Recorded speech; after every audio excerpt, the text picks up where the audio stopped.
சிவசிவ. திருச்சிற்றம்பலம். திருக்கோயில் சந்நிதியில் விளக்கு இடுவதன் பயன் யாது? இக்கேள்விக்குரிய விடையினை காண்போம். இறைவன் எழுந்தருளியுள்ள திருக்கோயில் சந்நிதி ஒளி பெறும்படி திருவிளக்கு இட்டவர் மன அழுக்குகளை அகற்றும் அறிவு தெளிவுடைய அழகிய உடலினை பெற்று இவர் சிவன் அருள் பெற்றவர் என்று அறிவாளிகள் தம்மை புகழ யமன் உலகை அடைவார்.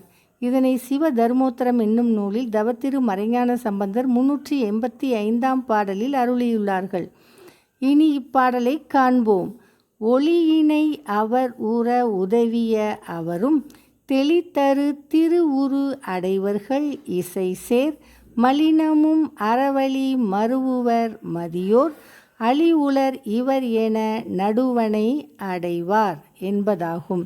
இப்பாடலில் வரும் இசை என்றால் புகழ், மலினம் என்றால் அழுக்கு, அழி என்றால் அருள், திரு என்றால் அழகிய என்று பொருள். திருச்சிற்றம்பலம்.